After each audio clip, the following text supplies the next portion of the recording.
الحمد لله الذي ذي العزة والعلا والصلاة والسلام على سيد الأنبياء شمس الضحى بدر الدجى منبع الجود والعطاء. أما بعد، أعوذ بالله من الشيطان الرجيم. بسم الله الرحمن الرحيم. سبحان الذي أسرى بعبده ليلا من المسجد الحرام إلى المسجد الأقصى الذي باركنا حوله لنريه من آياتنا إنه هو السميع البصير. صدق الله العظيم وصدق رسوله النبي الكريم. إن الله وملائكته يصلون على النبي يا أيها الذين آمنوا صلوا عليه وسلموا تسليما. الصلاة والسلام عليك يا سيدي يا رسول الله وعلى آلك وأصحابك يا حبيب الله. الصلاة والسلام عليك يا سيدي يا نبي الله وعلى آلك وأصحابك يا حبيب الله. اللهم صل على سيدنا ومولانا محمد معدن الجود والکرم وآلہ وصحبہ وبارک وسلم. کبھی کبھی کام اس وقت زیادہ اچھا رہتا ہے جب مرضی دونوں کی ہو، سننے والے کی بھی اور سنانے والے کی بھی. اس وقت ذرا ماحول صحیح رہتا ہے، دونوں کی مرضی ہو. ایک کی مرضی نہ ہو تو آپ کو پتہ ہے ایک کی مرضی نہ ہو تو کام مکمل نہیں ہوتا. مرضی دونوں کی ضروری ہوتی ہے. میری بات کی سمجھ آ رہی ہے نا آپ حضرات؟ ایک کی مرضی نہ ہو تو پھر بہت ساری چیزیں جائز نہیں ہوتی. تو دونوں کی طرف سے رضامندی ہو تو قاضی پھر ہی خطبہ پڑھنے کے قابل ہوتا ہے، ورنہ وہ خطبہ نہیں پڑھتا، وہ کہتا ہے یہ میرے والا کام نہیں، واپس لوٹ آتا ہے. ہمارے بہت بڑے بزرگ تھے، محدث اعظم کچھوچوی رحمۃ اللہ علیہ، اعلیٰ حضرت کے خلیفہ تھے، سید تھے اور بڑی اعلیٰ شخصیت تھے. وہ ہندوستان میں ایک آستانہ کچوچا شریف اس کے سجادہ تھے اور حضور غوث پاک کی اولاد میں سے تھے. اچھا، ایک ہمارے اہل سنت کے شیخ امام مستند اہل سنت و جماعت کے پیشوا تھے ملتان میں، علامہ سید احمد سعید شاہ صاحب کاظمی رحمۃ اللہ علیہ. دونوں بڑی ہستیاں تھیں. تو محدث اعظم کچوچوی رحمۃ اللہ علیہ بڑے عالم تھے، شیخ تھے. علامہ کاظمی صاحب کے پاس تشریف لائے تو جلسہ تھا 27 رجب کو دن کے وقت، یعنی آج رات ہے نا، تو کل جو دن آئے گا اس دن کو جلسہ تھا دستار فضیلت کا. تو اب انہوں نے محدث کچوچوی رحمۃ اللہ علیہ نے فضیلت علم پہ تقریر شروع کر دی. علامہ کاظمی صاحب کا دل تھا کہ یہ حضور کے معراج پہ بات کریں. تو کاظمی صاحب رحمۃ اللہ تعالی علیہ ان سے فرمانے لگے کہ کچوچوی صاحب آپ حضور کا معراج بیان کریں. اب ان کا موڈ کچھ اور تھا بیان کرنے کا، تھے بڑے عالم منطقی فلسفی. کہنے لگے جی معراج رات کو ہوئی تھی، وہ رات کو بیان کی جاتی ہے، اور رات کو ہوئی تھی تو رات کو بیان کی جاتی ہے، اس لیے جلسہ دن کا ہے تو میں کیسے بیان کروں. تو اب سامنے بھی علامہ کاظمی صاحب بیٹھے ہوئے تھے، وہ بھی غزالی زماں راضی دوراں. فرمانے لگے حضرت جی معراج ہوئی رات کو تھی پر نبی پاک نے بیان سویرے فرمائی تھی، لہذا مہربانی فرمائے شروع کریں. تو مرضی جب دونوں کی مل گئی تو پھر بات بن گئی. دونوں ایک دوسرے کو دیکھ کے مسکرائے. دونوں سید، دونوں آل رسول. تیری نسل پاک میں ہے بچہ بچہ نور کا، تو ہے نے نور تیرا سب گھرانہ نور کا.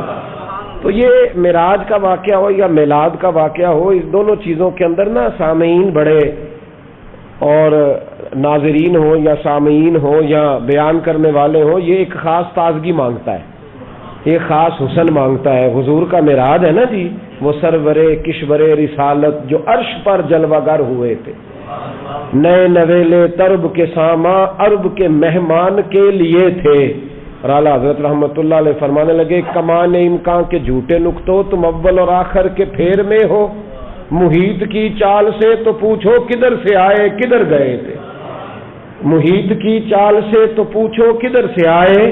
اور پھر فرمانے لگے نماز اقصیٰ میں تھا یہی سر کہتے ہیں راز کو. کہنے لگے مسجد اقصیٰ کا راز صرف اتنا ہے، نماز اقصیٰ میں تھا یہی سر، یا معنی ہو اول آخر. ہیں دست بستہ وہ سب پیچھے حاضر جو سلطنت پہلے کر گئے تھے، ہیں دست بستہ وہ سب پیچھے حاضر جو سلطنت پہلے کر گئے تھے۔ اللہ کریم نے نا معراج کی خود حکمت بیان کی ہے، فرمایا سبحان الذی اسری بعبدہ، پاک ہے وہ ذات جس نے اپنے بندے کو سیر کرائی۔ معراج سفر نہیں، سیر ہے، سفر نہیں، سفر مجبوری سے ہوتا ہے، سیر بڑی خوشی خوشی ہوتی ہے، اور سارے بندے سیر نہیں کرا سکتے، ہر بندے کے بس کی بات نہیں کسی کو سیر کرانا۔ نبی پاک علیہ الصلوۃ والسلام پریشان رہتے تھے، طائف والوں نے پتھر مارے، جناب ابو طالب وصال کر گئے، کچھ دن گزرے تو سیدہ خدیجہ الکبریٰ بھی پردہ کر گئیں، تو حضور پریشان رہتے تھے، تو رب فرماتا ہے میں نے کہا حبیب چل آ میں تجھے سیر کراؤں۔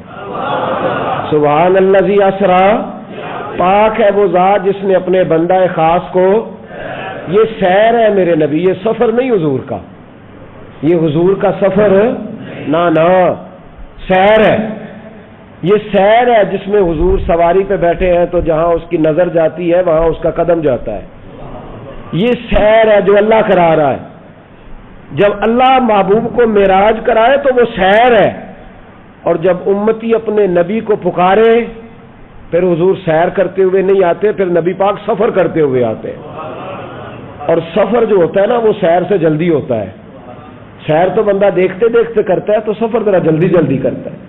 امتی جب پکارتا ہے تو پھر حضور سفر کرتے ہوئے آتے ہیں۔ تو بھائی فرمایا میں نے اپنے محبوب کو بندہ خاص کو سیر کرائی، من المسجد الحرام الی المسجد الاقصی، مسجد حرام سے لے کر مسجد اقصی تک، مسجد الحرام سے لے کر مسجد، بولیے، میرے ایک دفعہ کہا کہ کوئی دوست کہنے لگے سیر کو جانا، میں نے کہا چلو،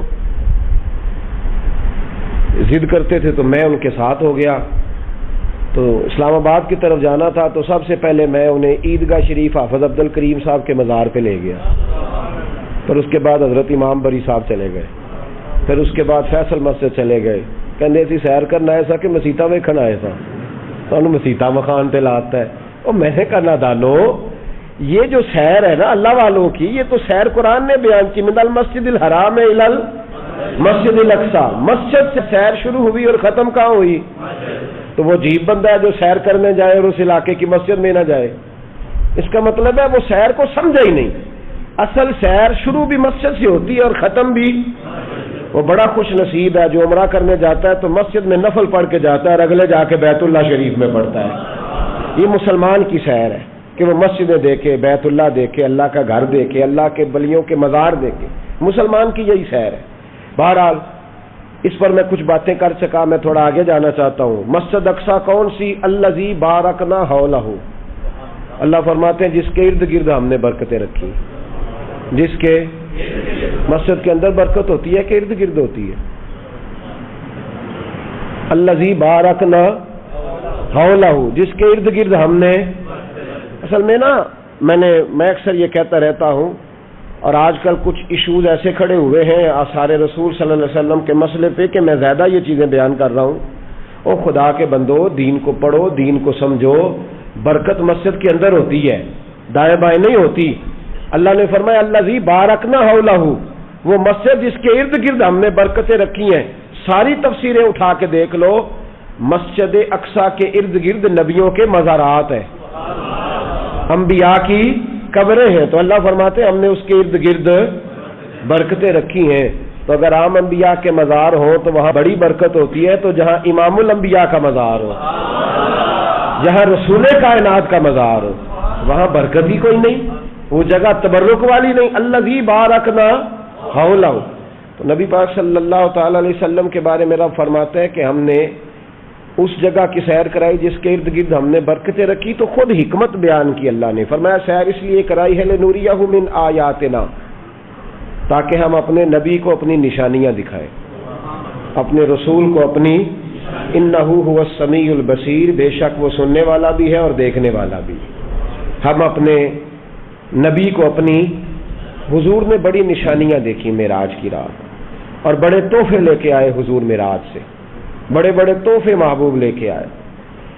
حضور سید عالم صلی اللہ علیہ وسلم ایک جبہ لے کے آئے. علامہ ظفر الدین بہاری اعلیٰ حضرت کے خلیفہ، انہوں نے لکھا ہے حضور ایک جبہ لائے معراج سے، بڑا پیارا، بڑا خوبصورت. نبی پاک صلی اللہ تعالی علیہ وسلم کو وہ جبہ عطا ہوا. کئی باتیں ہو سکتی ہیں، بارگاہ خدا بندی کی طرف سے عطا ہوا، یا جنت کے سارے فرشتوں اور حوروں نے مل کے محبوب کی بارگاہ میں نظر پیش کی. ایک جبہ حضور لائے.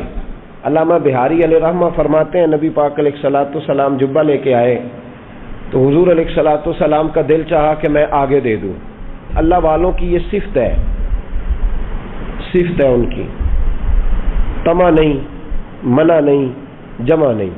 طمع نہیں کا مطلب ہے کہ دولت کی ہر وقت طمع نہیں، یہ شوق نہیں کہ آتے جائیں آتے جائیں، اور اگر آنے لگ جائے تو پھر منع نہیں. اگر خود کوئی آتا ہے تو پھر منع، اور جب آ گئے تو پھر جمع نہیں، پھر سنبھال کے نہیں رکھنے، پھر آگے دے دینے، پھر ان کو کسی مصرف میں خرچ کرنا ہے. نبی پاک صلی اللہ علیہ وسلم جبہ لائے تو اب سرکار دو عالم صلی اللہ علیہ وسلم نے ارادہ فرمایا کہ اب اس کو آگے بانٹنا ہے، آگے دینا ہے. میں کئی دفعہ سوچتا ہوں کہ آج بھی دنیا میں نبی پاک کے منہ مبارک موجود ہے، آج بھی حضور علیہ السلام کے نالین مبارک موجود ہے. ترکی میں حضور علیہ السلام کا پیالہ مبارک موجود ہے. محبوب علیہ الصلوۃ والسلام نے تو اپنے گھر کا سامان اور اپنے بطن اطہر سے لگا ہوا لباس اتنا بانٹا ہے کہ آج تک اس کا فیض دنیا میں موجود ہے. تو جب یہ چیزیں حضور نے بانٹی ہیں تو اس کا فیضان موجود ہے، تو بتائیے نبی پاک کا روحانی فیض دنیا میں کتنا موجود ہو. تو نبی پاک صلی اللہ علیہ وسلم کا ارادہ بنا کہ جبہ دینا ہے. حضور نے حضرت ابو بکر صدیق کو بلایا، شان سب کی وراء الورا ہے. حضور نے جناب صدیق اکبر کو بلایا، فرمایا ابو بکر یہ جبہ میں معراج کی رات لایا ہوں، اگر تمہیں دے دوں تو کیا کرو گے؟ کبھی کبھی دل کرتا ہے سودا کر کے چیز دینے کو، بہرحال ہمارا مزاج ہوتا ہے کہ نہیں مفت و مفت ملے. کبھی کبھی دل کرتا ہے سودا کر کے دینے کو. حضور علیہ السلام نے فرمایا اگر تمہیں دوں تو کیا کرو گے؟ جناب صدیق اکبر کہنے لگے یا رسول اللہ ساری دنیا میں سچ پھیلاؤں گا، یہ جبے کا فیض لے کر اوڑھ کر ساری دنیا میں سچ. نبی پاک فرمانے لگے نیت تیری اچھی ہے پر میرا نہیں ارادہ بنا تجھے دینے کا. حضرت عمر کو بلایا، کہ عمر جبہ اگر تمہیں دے دوں تو کیا کرو گے؟ عرض کی یا رسول اللہ صلی اللہ تعالی علیہ وسلم میں پوری دنیا میں عدل قائم کروں گا، کہیں نا انصافی نہیں ہونے دوں گا. اس جبے کا مجھے فیض ملے گا، برکت ملے گی، روحانی طاقت ملے گی، عدل ہی عدل کر دوں گا. حضور نے فرمایا تیری نیت بھی اچھی ہے، تیری بات بھی اچھی ہے، پر نہیں تجھے نہیں ملے گا، تو میری مراد کو نہیں پہنچا. جناب عثمان غنی کو بلایا، کہ عثمان جبہ تجھے دے دو تو کیا کرو گے؟ حضرت عثمان سخاوت کے بادشاہ تھے. عرض کرنے لگے حضور جبہ پہنوں گا تو اور برکتیں ہوں گی، تو انشاءاللہ جتنا آتا جائے گا میں رب کریم کی مخلوق میں بانٹتا جاؤں گا. حضور فرمانے لگے نیت تیری بھی اچھی، ارادہ بھی تیرا بھی اچھا، پر ملے گا نہیں تجھے، تو میری مراد کو نہیں پہنچا. پھر باری آ گئی مولا علی شیر خدا کی، من کنت مولا فعلی مولا. حضرت علی کی باری آئی تو نبی پاک نے فرمایا علی یہ جبہ میرے پاس ہے، اگر تمہیں دے دوں تو کیا کرو گے؟ تو شیر خدا نے ایک دفعہ نظر اٹھائی پھر جھکا لی، فرمایا علی بھولتے نہیں. عرض کی محبوب اگر جبہ مجھے مل گیا نا تو میں رب کریم کی مخلوق کی پردہ پوشی کروں گا، میں چھپاؤں گا، میں لوگوں کے عیب بیان نہیں کروں گا، میں پردے ڈالوں گا، میں عزتوں کی حفاظت کروں گا. میرے محبوب نے فرمایا اٹھ پھر گلے لگ. تو حضرت شیر خدا رضی اللہ تعالیٰ عنہ کہتے ہیں میں علم نشرہ کے سینے سے لگا تو حضور نے جبہ کھولا، فرمایا علی تو میری مراد کو پہنچا ہے، یہ معراج کا تحفہ میں تجھے عطا کرنے لگا. وہ جبہ حضرت علی شیر خدا کو رسول پاک نے عطا فرمایا. میرے بھائی معراج پہ حضور تحفے لے کے آئے. نبی پاک صلی اللہ علیہ وسلم نے فرمایا سورت فاتحہ اللہ نے مجھے معراج کی رات عطا فرمائی، یہ تحفہ ہے. یہ پہلے بھی نازل ہوئی، کئی دفعہ نازل ہوئی سورت فاتحہ، یہ ایک تحفہ ہے. مسلمان اصل میں آپ یقین کریں آج بہت سارے لوگ غصے کے مریض ہیں. سورت فاتحہ ایک ٹھنڈی چیز کا نام ہے، یہ معراج کا تحفہ ہے، اللہ کی نشانیوں میں سے نشانی ہے. جو بندہ سورہ فاتحہ پڑھتا ہے اللہ اس کے دل کو سکون عطا فرماتا ہے. سورت فاتحہ وہ برکت والی چیز ہے کہ نبی پاک نے فرمایا اللہ نے سورہ فاتحہ میں شفا رکھ دی ہے. سورہ فاتحہ میں سورہ فاتحہ پڑھیں، پانی پہ پھونکیں، مریض کو پلائیں، اللہ اسے سکون بھی دے گا اور شفا بھی عطا فرمائے گا۔ سورۃ فاتحہ معراج کا تحفہ ہے، معراج کا آتی ہے نا ماشاءاللہ سب کو، پھر بھی کسی قاری صاحب کو سنا لیں اس کو۔ حضرت ابو سعید خدری رضی اللہ تعالیٰ عنہ ارشاد فرماتے ہیں کہ ہم لوگ ایک سفر پہ تھے جہاد کے لیے، نبی پاک علیہ السلام نے ایک قافلہ بنا کے ہمیں روانہ کیا، اس سے ہم واپس آ رہے تھے، ایک جگہ رات کو ہم نے قیام کیا، تو وہ مشرکین کا علاقہ تھا، رات بڑی گہری تھی، پانی کی بھی ضرورت تھی، کھانے کی بھی ضرورت تھی۔ ہم لوگوں نے پانی کھانا طلب کیا تو انہوں نے کہا، وہ معاذ اللہ مسلمانوں کے دشمن تھے، کہنے لگے تمہیں نہیں ملے گا، کہتے ہیں چپ کر کے سو گئے، کیا کریں۔ اب آدھی رات کا وقت ہوا تو ہم لوگ لیٹ گئے، آرام کر رہے تھے، تو ایک بندہ ان میں سے دوڑا دوڑا آیا، کہنے لگا تم میں سے کوئی دم درود کر لیتا ہے؟ ہمارے زمانے میں تو جسے کوئی کام نہیں آتا وہ دم درود والا کام شروع کرتا ہے، تو فارغ ہو جاتا ہے نا جی، پوچھیں کیا کرتے ہیں۔ ہمارے ایک سید صاحب ہیں، تو ایک دفعہ کسی بچی کے رشتے کی بات ہو رہی تھی، تو کہنے لگے حضرت صاحب منڈے نے پوچھئے تو کی کرنا ہے، تو کہنا میں دم درود کرنا۔ دسو یہ کوئی کما ہے جو کام ہے، یہ کیڑا کرو؟ تو میں شاہ صاحب کی بات سوچنے لگا، میں نے کہا کہہ تو صحیح رہے، تو عجیب معاملہ ہے نا کہ اب لوگوں نے اس کو بھی باقاعدہ کاروبار کے طور پہ رکھا ہے، اس کے بھی ٹوکن ہے، اس کے لیے لوگوں نے لوگ رکھے ہوئے ہیں۔ تو حضرت ابو سعید خدری کہتے ہیں وہ آ کے کہنے لگے کوئی دم درود کر لیتا ہے؟ تو ہم نے کہا کر لیتے ہیں۔ انہوں نے کہا ہمارے سردار کو، یا ایک روایت میں سردار کی بیٹی کو بچھو نے کاٹ لیا، دم کر دو۔ تو حضرت ابو سعید خدری کہنے لگے دم تو کریں گے پر پیسے لگیں گے، تم نے بھی تو کہا تھا نا روٹی پانی نہیں دینا، تو ہم بھی بغیر پیسوں کے نہیں کرتے، بتاؤ۔ جب انسان بیمار ہوتا ہے تو وہ کہتا ہے بس مجھے علاج سے غرض ہے۔ تو حضرت ابو سعید خدری رضی اللہ تعالیٰ عنہ کہتے ہیں ان سے کہا پیسے دے دو علاج کرا لو، کہنے لگے جو کہو گے ملے گا۔ آپ فرماتے میں گیا، دم کیا، اللہ نے شفا عطا فرما دی۔ انہوں نے کہا کیا لیں گے؟ تو میں نے کہا سارے قافلے کو روٹی بھی کھلاؤ، پانی بھی پلاؤ اور 40 بکریاں بھی دو۔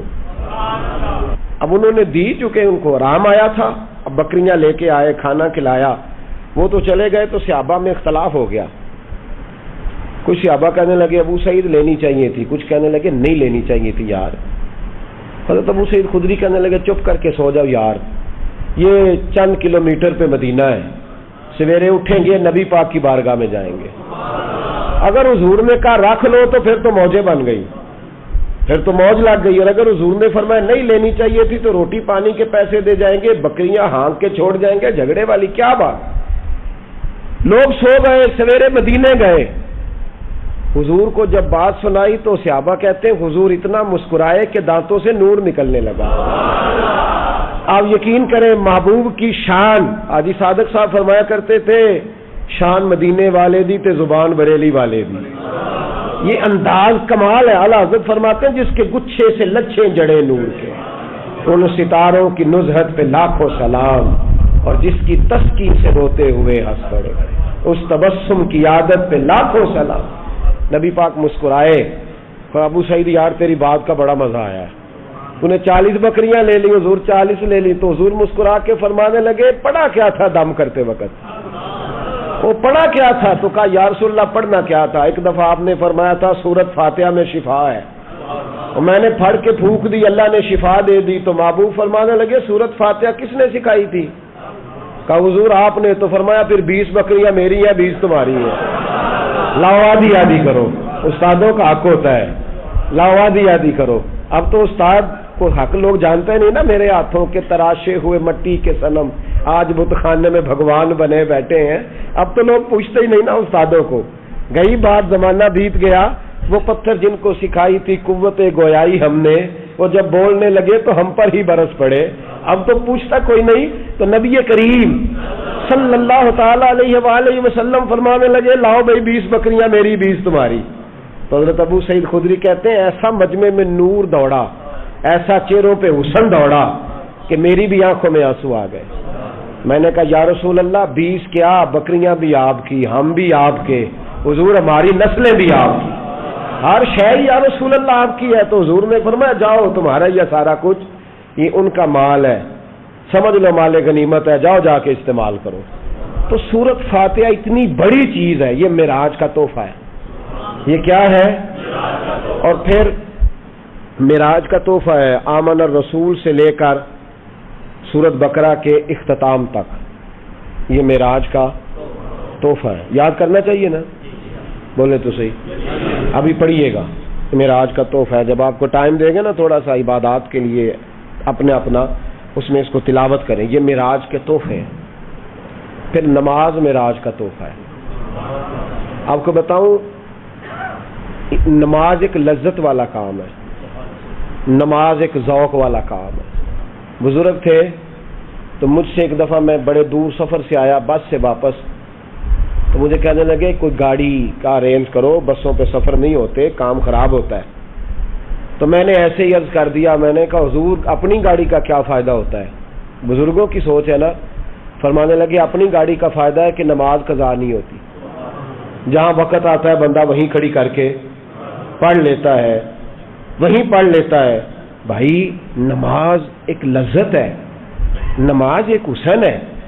پتہ ہے بہت سارے لوگ بے چین کیوں ہیں؟ نماز وجود کی ضرورت ہے. جب لوگ نماز نہیں نہ پڑھتے، اللہ تعالیٰ نے وجود کے اندر روٹی کی خواہش رکھی ہے، پانی کی خواہش رکھی ہے، نیند کی خواہش رکھی ہے، تو جس کو رب نے پیدا کیا اس کے وجود میں عبادت کی جگہ بھی رکھی ہے. تو جب ہم سویرے اٹھ کے نماز نہیں نہ پڑھتے، اس کا مطلب یہ ہے کہ پھر ہمارا دن صحیح روشن نہیں ہوتا. اس بندے کا دن اصل روشن ہوتا ہے جو سویرے اٹھ کے پہلے نماز ادا کرتا ہے. ظہر کا وقت آیا پھر نماز پڑھے، عصر کا وقت آیا، اور میرے نبی پاک علیہ السلام نے فرمایا الصلاۃ عماد الدین، نماز دین کا ستون ہے. ستون کا مطلب ہوتا ہے کہ جس پر چھت کھڑی ہوتی ہے. تو دین کی جو عمارت ہے نا، اس کی مضبوطی کب آئے گی؟ جب آپ کو ایک بات بتاؤں پتے کی، اس کو یاد رکھنا. بے نمازی بندہ جو ہوتا ہے نا، بے نمازی وہ دنیا کا سب سے بڑا بے وفا ہے اور سب سے بڑا ناشکرا ہے. آپ اگر بے نمازی سے وفا کی توقع کریں یا شکر کی توقع کریں کہ وہ کسی کا ساتھ دے گا تو یہ زیادتی ہے. بڑی ٹھنڈی رات ہے اور بہت بڑی بات میں نے چھیڑ دی ہے. سب سے بڑا بے وفا اور ناشکرا بے نمازی ہے، اس لیے کہ جس نے رب کے ساتھ ہی وفا نہیں کی، جس نے ساری نعمتیں دینے والوں کا شکر ادا نہیں کیا، تو وہ تیرا میرا کیسے کرے گا؟ جو وہاں ہی نہیں جڑا. صحابہ کہا کرتے تھے کہ یا اللہ جنت میں بھی نماز کی توفیق دینا، وہاں بھی دل نہیں لگے گا. آپ یقین کریں، نماز اس طرح کا ایک عمل ہے کہ ایسے جیسے میرے ساتھ بچے سفر کرتے ہیں تو ایک بچہ مجھے کہنے لگا حضرت آپ کو تو ٹینشن لگ جاتی ہے نماز کا وقت آتا ہے. تو میں کہتا ہوں یار نماز ایک ایسا ضروری کام ہے کہ ڈر لگتا ہے کسی جگہ یہ رہ نہ جائے. جس بندے نے نماز ہی نہیں پڑھی، باقی وہ کیوں ٹمکٹوئیاں مارتا ہے؟ دیکھیں نا، آپ معراج شریف کی رات آئے، یہ نفل ہے، اور عشاء کی نماز، پھر فجر کی نماز. تو آپ نہ عشاء پڑھیں نہ فجر پڑھیں تو ساری رات نفل پڑھ کے چلے جائیں، اس کا معنی کوئی نہیں، اس کا ترجمہ کوئی نہیں. اصل روٹی ہے. روٹی ایک بندہ کھاتا نہیں، وہ سلاد بھی کھایا جاتا ہے، پانی بھی پیے جاتا ہے، چٹنی بھی استعمال کرتا ہے، تو روٹی کھا نہیں رہا. تو اس کو کوئی بندہ بھی کھانا نہیں کہے گا اس نے تو بس ایسے ہی. تو نماز معراج کا تحفہ ہے. اور دیکھو یار، اس کی عظمت کو سمجھو، یہ وہ تحفہ ہے جو اللہ نے بھیجا ہے. اور آج تک مومن سمجھ ہی نہیں سکا کہ تحفہ اللہ نے بھیجا کس کے؟ نبی پاک کے ہاتھ. یہ چھوٹی بات ہے. وہ جعلی پیر، وہ لفنگا جو لوگوں کو کہتا ہے کہ نماز کوئی نہیں، ہم دل کی پڑھتے ہیں، اس بے حیا کو یہ نہیں خبر کہ سب سے بڑی معرفت کا نام نماز ہے. اس لیے کہ یہ تو وہ والی معرفت ہے جو اللہ نے اپنے نبی کے ہاتھ بھیجی ہے. درجے سارے ملتے ہی نماز سے، مقام سارے کھلتے ہی نماز پہ. میرے رسول پاک نے فرمایا اللہ تعالیٰ نے کوہ طور پر نور کی ایک تجلی ڈالی جس سے حضرت موسیٰ بے ہوش ہوئے. فرمایا جب میرا امتی اللہ اکبر کہہ کے نماز کی نیت باندھتا ہے، رب کریم اس پر اس طرح کے نور کی 70 تجلیاں ظاہر فرماتا ہے. 70 تجلیاں. سمجھا ہی نہیں اس بات کو. آج تک مسلمان آپ یقین کریں جب اعلیٰ مقاصد کی بات ہوتی ہے تو میں ڈر جاتا ہوں. میں کہتا ہوں میں اس قوم سے کیا کہوں کہ جہاد کرنا ہے, افغانستان کے بچوں کو بچانا ہے جو ابھی تک نمازی نہیں ہو سکی, جس سے آج تک ہم نماز کی پابندی نہیں کرا سکے, وہ قوم دین کا بول بالا کرے گی. اب تو شرم آتی ہے کہتے ہوئے کہ نماز پڑھا کرو, شرم آتی ہے یہ لفظ ادا کرتے کہ ہماری ساری زندگیاں گزر گئیں, ہم ایک نماز نہیں پڑھوا سکے. ایک بات اور یاد رکھنا, جو مجھ سے زیادہ پیار کرنے والے لوگ ہیں, میرے قریب رہنے والے, اگر میں نے کسی سے نماز کا پوچھنا چھوڑ دیا ہے نا تو اس کا مطلب یہ ہے کہ میں سخت اس شخص سے بیزار ہو گیا ہوں. اب میں پوچھتا ہی نہیں اس سے. کتنا کو بندہ پوچھے, جب بہت سارے کام کوئی بندہ چھوڑ جاتا ہے نا, وہ حضرت رومی فرمایا کرتے تھے جب تیرا کوئی محبوب تجھ پہ غصہ کرنا چھوڑ جائے تو پھر سمجھ لینا تیرا اس کا تعلق کمزور ہو گیا. جب وہ تیرے اوپر جتنا زیادہ جلال کرتا ہے اس کا مطلب ہے کہ اس کا تجھ سے پیار اتنا ہی زیادہ ہے. اور جس دن وہ کہہ جائے نا نہیں اس نے نہیں سمجھنا, وہ چپ کر جائے, تو اس دن سمجھ لے کہ تو ناکام ہو گیا, تو محبت میں ہار گیا. خدا را نماز تو حسن ہے دین کا. تو کیسے سویا رہتا ہے جب اذان ہو جاتی ہے؟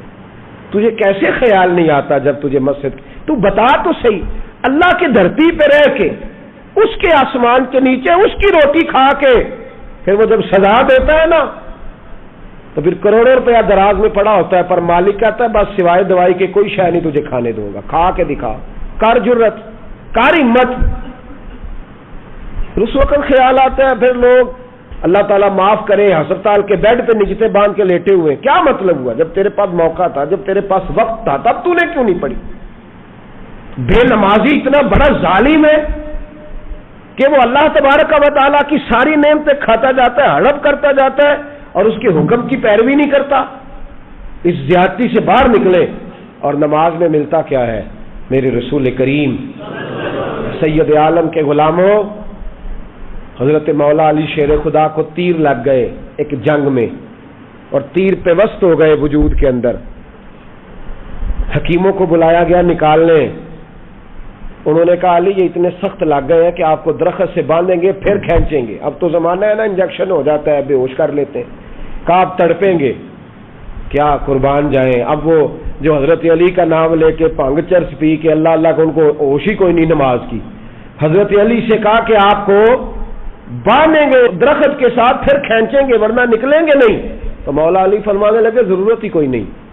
جب میں اللہ اکبر کہہ کے نماز کی نیت باندھوں سارے تیر نکال دینا, مجھے پتا بھی نہیں چلے گا, مجھے خبر ہی نہیں ہوگی, میرا اپنے رب سے رشتہ جڑ جائے گا.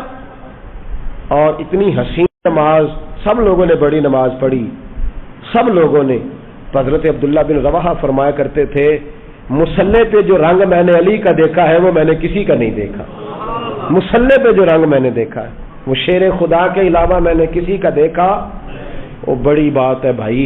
عبادات کا جو انداز ہے نا صحابہ کا, وہ جب شاہ ایران کے خلاف صحابہ لڑ رہے تھے نا تو ایران سپر پاور تھا اس زمانے میں. حضرت سعد بن ابی وقاص لشکر لے کے گئے تو اس نے جاسوس بھیجے, کا پتہ تو کرو مسلمانوں کی حیثیت ہے کیا, دن کو کہاں ہوتے ہیں, رات کو کہاں ہوتے ہیں, اور انداز کیا ہے, کھاتے پیتے کیا ہیں, ہر جگہ فاتح ہی ہیں. تو جاسوس نے واپس آ کے کہا صاحب کچھ بھی نہیں کھاتے, کھجورے کھاتے ہیں, ستو پیتے ہیں. بس ایک کمال ہم نے دیکھا ہے کہ جب رات مصلی پہ بیٹھتے ہیں تو پھر دنیا سے کٹ جاتے, پھر دنیا سے ان کا کوئی تعلق نہیں رہتا. او بھائی عبادت تو زندگی کا حسن ہے. ایک مثال مجھے بڑی پیاری لگتی ہے بزرگوں کی, سنا دیتا ہوں. بزرگ کہا کرتے تھے کہ جس مقصد کے لیے جس چیز کو بنایا جائے جب وہ مقصد پورا نہیں نہ کرتی تو پھر اس چیز کو رکھا نہیں جاتا. سگے چچا کی بیٹی سے لوگ نکاح کریں نا, سگے چچا کی بیٹی سے, لیکن اگر اس کے ہاں اولاد نہ ہو تو نہ دادا یاد رہتا ہے نہ دادی, اور نہ لوگوں کو چاچا یاد رہتا ہے اور نہ چچی. پھر سارا خاندان بیٹھ کے فیصلہ کرتا ہے کہ بیٹے کی دوسری شادی کرنی ہے. وہ کہتے ہیں جس مقصد کے لیے بہو لائے تھے وہ مقصد ہمارا پورا. اب کیا اس کو ظالم کہو گے؟ کسی سے بھی بات کی جائے گی نا دوسری شادی کرنی ہے تو کہے گا حق ہے. صحیح کہہ رہا ہوں؟ کوئی بندہ ناراض تو نہیں نا اس کو, کہے گا جی 12 سال ہو گئے شادی کو, بچی بچہ کوئی نہیں, حق ہے کر لے, حالانکہ ویسے بھی جائز ہے. لیکن یہ اس طرح کا معاملہ ہے کہ لوگ کہیں گے جی بس ایک کرے کوئی عرض نہیں. پنکھا میں نے منگایا مسجد کے لیے، مسجد کے اندر لگانا تھا، پاک جگہ تھی، پنکھا چلا ہی نہیں، لگا رہنے دے مسجد میں. جس مقصد کے لیے بلایا تھا اس نے حل ہی نہیں کیا. اب اس کو اتاریں گے، پھینکیں گے، کباڑیے کے پاس جائے گا. وہی گاڑی ہوتی ہے جس گاڑی کو لوگ صاف کرتے ہیں اور گاڑی کے اوپر کپڑا ڈالتے ہیں، لیکن وہی گاڑی جب خراب ہو جاتی ہے، کام کی نہیں رہتی، تو پھر لوگ چھوڑ آتے ہیں، کہتے ہیں اسے بیچ دینا جتنے کی بھی بکی. اس لیے کہ جس مقصد کے لیے چیز ہوتی ہے مقصد پورا نہ کرے تو پھر اس کا مالک اس کی پرواہ نہیں کرتا. اللہ فرماتے ہیں وما خلقت الجن والانس الا لیعبدون، میں نے جن اور انسان اپنی عبادت کے لیے پیدا کیے. اور جب تو عبادت ہی نہ کرے، پیدا کس لیے کیا؟ پیسے کمانے کے لیے، دکان لمبی بڑی چوڑی خریدنے کے لیے. اس لیے پیدا کیا کہ تو مارکیٹوں کا مالک ہو، اس لیے پیدا کیا کہ تو جو تیرے مکان کے پیچھے مکان ہے وہ بھی تو خریدے، اس لیے پیدا کیا کہ پھر اس کے پیچھے جتنے مربع زمین ہے ساری تیری ہو، اس لیے تجھے پیدا کیا کہ ہر بینک میں تیرا اکاؤنٹ ہو، تو وزیر بنے، مشیر بنے، اس لیے تجھے پیدا کیا. الا لیعبدون، فرمایا میں نے تمہیں اپنی، اور اگر تو عبادت نہیں کرے گا تو میں تو پہلے ہی بے نیاز ہوں. وہ کہتا ہے میں تو پہلے ہی اللہ الصمد ہوں. تو ٹھیک ہے، تو نے نہیں عبادت کی تو جہنم بھی بنی ہوئی ہے. پھر کو بندہ کہ یہ رحمت الہی کے خلاف ہے، تو میں پوچھتا ہوں تیرے اندر رحمت کہاں گئی جب تو گاڑی چھوڑ آیا تھا؟ تیرے اندر رحمت کہاں گئی جب تو نے پنکھا پھینکا تھا؟ تیرے اندر رحمت کہاں گئی جب سگے چچا کی بیٹی تیرے گھر تھی اور تو نے دوسرا نکاح کر لیا تھا؟ تو جب تیری اپنی باری آتی ہے تو 8 سال پرانی اینٹیں تیرے گھر میں لگی ہوئی تھی، لیکن تو نے کہا کام نہیں دیتی ہوں، کھیڑ پھینکو. تیرا اپنے لیے ذہن اور ہے، اور جب باری آتی ہے ذات خدا بندی کی تو کہتا بڑا کریم ہے، معاف کر دے گا. ذرا تو اپنا بھی تو خیال کرنا، اپنی طرف بھی تو ذرا توجہ کرنا. میں نے ایک صاحب سے کہا کہ زکوٰۃ پوری دیں، کہتے ہیں میں بس دے دیتا ہوں، اللہ قبول کرنے والا ہے. تو میں نے کہا آپ کو گاہک اگر آدھے پیسے دے دے تو قبول کر لیتے ہو؟ بلکہ بڑا جاننے والا بھی ہو تو اس کو کہتے ہیں بھائی یہ میرا کاروبار ہے، تو گھر آنا، کھانا کھلائیں گے، چائے پلائیں گے. عبادت حسن ہے، عبادت اصل ہے، عبادت روح ہے، عبادت ایمان ہے، عبادت تیقن ہے. عبادت صحیح تو وہ ملتا ہے، عبادت صحیح تو وہ دکھائی دیتا ہے، عبادت صحیح تو اس کا نور. کسی نے ایک دفعہ حضرت علی سے پوچھا رب کو دیکھا؟ فرمانے لگے میں جب ایک سجدہ کرتا ہوں تو اتنی دیر تک دوسرا کرتا ہی نہیں جب تک اپنے رب کے جلوے نہیں دیکھ لیتا. عبادت ہی نہیں کرتے لوگ، خیال ہی نہیں ہمیں آتا. اتنی تقریریں سنی ہم نے نماز پر، اور وہ بہت بڑا ظالم ہے وہ باپ جس کے بچے نماز نہیں پڑھتے. وہ کبھی نہ سمجھے کہ میں کوئی سیاڑا بندہ ہوں، بالکل سمجھدار نہیں. نکال بار کیوں نہیں کرتا؟ نبی پاک صلی اللہ علیہ وسلم کی خدمت عالی مرتبت میں ایک شخص نے آ کے شکایت کی کہ یا رسول اللہ میرا اونٹ ہے مجھے بیٹھنے نہیں دیتا، گرا دیتا ہے. تو نبی پاک صلی اللہ علیہ وسلم نے اونٹ سے پوچھا کہ تیرا مالک ہے تو بیٹھنے کیوں نہیں دیتا؟ کہنے لگا یا رسول اللہ یہ عشاء کی نماز نہیں پڑھتا تو مجھے ڈر آتا ہے کہیں میرے اوپر بیٹھا ہو تو اس پر عذاب نہ نازل ہو جائے. آپ اسے کہیں اپنی نماز صحیح کرے، کہیں اس کی وجہ سے میں بھی. تو اگر اونٹ ڈرتا ہے تو ابا کیوں نہیں ڈرتا کہ بچے کی وجہ سے عذاب نہ نازل ہو جائے؟ وہ شوہر کیوں نہیں ڈرتا جس کی بیوی نہیں پڑتی؟ وہ لوگ کیوں نہیں توجہ کرتے؟ خیال ہی کوئی نہیں. اللہ بڑا کریم ہے، تو پہلے اپنا کرم بتا لا. بھائی بچہ اگر 50,000 کا نقصان کرے تو ابا کہے نکل تو، تیرا اب دکان پہ کوئی کام نہیں، تجھے تباہی کے لیے یہاں بٹھایا ہے. اور دین وہ سارا اجاڑ دے، تباہی ساری کر دے. اور ظالم باپ یہ کہے کہ منڈا کھنڈا ہے، جوانی میں بچے کاری جاتے ہیں، اتنا بڑا ظالم تو. تیرے نقصان کی بات آئی تو تو نے نکال بار کیا اور اس نے سارا دین تباہ کر دیا، اور تو نے کہا یہ عمر ہے. میں خیال ہی نہیں آتا ہم لوگوں کو. بہرحال بات دور نہ چلی جائے، واپس لوٹتا ہوں. کچھ باتیں اور ہمیں نبی پاک نے معراج کی بتائی ہیں. 2-3 لوگوں سے حضور نے اور بڑی بیزاری کی. شادی شدہ لوگ توجہ کریں. نبی پاک صلی اللہ علیہ وسلم نے ذرا حدیث کے لفظوں پر غور کرنا. حضور علیہ الصلوۃ والسلام فرمانے لگے میں نے معراج کی رات کچھ لوگ دیکھے. یہ بات نہ سنائے میری آگے، سنائے، اس بات کو آگے پہنچائیں، اس حدیث کو روایت کریں. حضور فرماتے ہیں میں نے معراج کی رات کچھ لوگ دیکھے جن کے پاس اعلیٰ خوبصورت پیارا کھانا پڑا تھا، بہترین غذا تھی، پاس پڑی تھی، لیکن وہ گند کھا رہے تھے، وہ بدبودار چیزیں کھا رہے تھے، کیڑے مکوڑوں والا گند کھا رہے تھے، کیچڑ کھا رہے تھے۔ تو میں نے کہا کہ جبریل یہ کون ہے؟ تو عرض کی یا رسول اللہ صلی اللہ علیہ وسلم یہ آپ کی امت کا وہ شادی شدہ شخص ہے جس کے گھر میں خوبصورت بیوی ہوتی تھی پر اس کی نظریں پھر بھی گندی تھی۔ میں کہا کرتا ہوں کہ نکاح نصف الایمان، نکاح آدھا ایمان ہے، تو جو شادی کے بعد بھی نظر گندی کرے اس کو کیا کہوں، کیا کہوں اس کو؟ اور ہمارے ملک کا میڈیا یہ کہتا ہے کہ بدکاری میں اتنا زور کواروں کا نہیں جتنا شادی شدہ لوگوں کا ہے۔ شرم ہی نہیں آتی، کوئی خیال ہی نہیں ہے۔ یہ بھی معراج ہے، اس کو بھی سنا کرو۔ نبی پاک صلی اللہ علیہ وسلم نے ارشاد فرمایا کہ وہ گند کھا رہے تھے اس لیے کہ ان کے گھر میں جوان خوبصورت بیوی ہوتی تھی پر وہ گندی نظریں کرتے تھے۔ خدا را اپنے ایمان کی حفاظت کریں۔ ہم تو اس ملک میں رہتے ہیں جہاں بچیاں جلوس نکالتی ہیں کہ وہ تو لفظ میرا دل نہیں کرتا میں زبان سے ادا کروں، ایسے ایسے جملے ہمیں سننے کو ملتے ہیں۔ خدا را اس وقت سے ڈرو جب اللہ کا قہر نازل ہو، اور پھر جب امت مسلمہ پہ جو عذاب آتا ہے اس کی تو شکل ہی اور ہوتی ہے۔ اگرچہ وہ والا عذاب اس امت پہ نہیں آئے گا جو پرانی امتوں پہ آیا کرتا تھا، لیکن یہ جو روز ہمارے اپنے گلے کاٹ رہے ہیں یہ بھی تو عذاب کی ایک شکل ہے۔ یہ جو ہر چیز ہونے کے باوجود بے چینی ہے تو عذاب کی ایک شکل ہے۔ اور دوسری بات، میں ہر معراج پہ یہ حدیث پڑھتا بھی ہوں، یاد بھی کرتا ہوں، سناتا بھی ہوں، اور اللہ جانتا ہے مسجد میں بیٹھا ہوں میں کوشش بھی کرتا رہتا ہوں کہ میرا عمل ہو جائے۔ آپ میرے پیارے ہیں، میرے لیے دعا کیا کریں، اللہ تعالیٰ مجھ پہ فضل فرمائے۔ ہزاروں لوگ ہیں میری بات سننے والے، اور ہزاروں لوگ مجھے مل کے کہتے ہیں ہم بدل گئے، آپ کی فلاں بات نے بدل دیا، تو میں دعا کرتا رہتا ہوں کہ یا اللہ مجھے بھی بدل دے، میں یہ جو لوگ کہہ رہے ہیں مجھے اس کے قابل کر دے۔ میرے نبی پاک علیہ الصلوۃ والسلام نے فرمایا میں نے معراج کی رات کچھ لوگوں کو دیکھا، ان کی زبانیں کینچیوں سے کاٹی جا رہی تھیں، چیخ رہے تھے۔ میں نے عرض کی مولا یہ کون ہے؟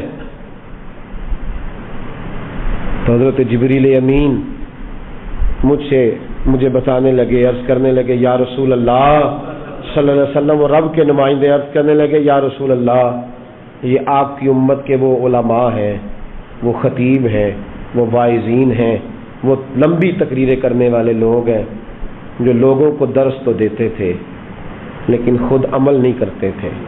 اپنی ان کی تنہائیاں خطرناک تھیں، اپنی ان کی عبادتیں کمزور تھیں۔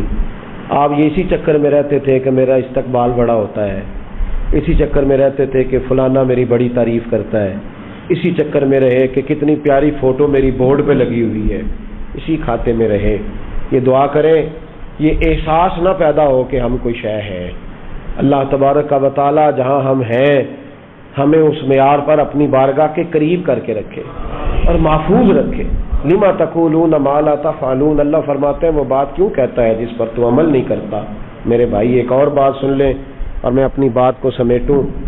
محبوب فرمانے لگے کچھ لوگ میں نے ایسے بھی دیکھے کہ جن کی زبانیں اتنی لمبی تھیں کہ لپیٹی جا رہی تھی ان کی وجودوں پہ، اور ایک روایت میں اس طرح ہے کہ وہ اپنے ناخنوں کے ساتھ اپنے وجود کو کاٹ رہے تھے۔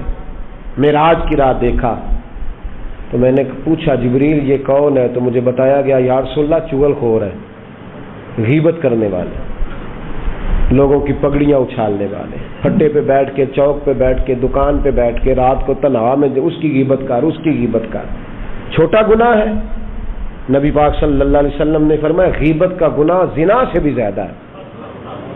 ہم معمولی بات سمجھتے لنوریہ من آیاتنا، معراج پہ رحمت بھی آئی تھی، میں نے اس کا ذکر بھی جمعے میں کیا ہے۔ میں نے بتایا ہے کہ نبی پاک علیہ الصلوۃ والسلام بخشش کا پروانہ لے کے آئے، یہ بھی معراج ہے۔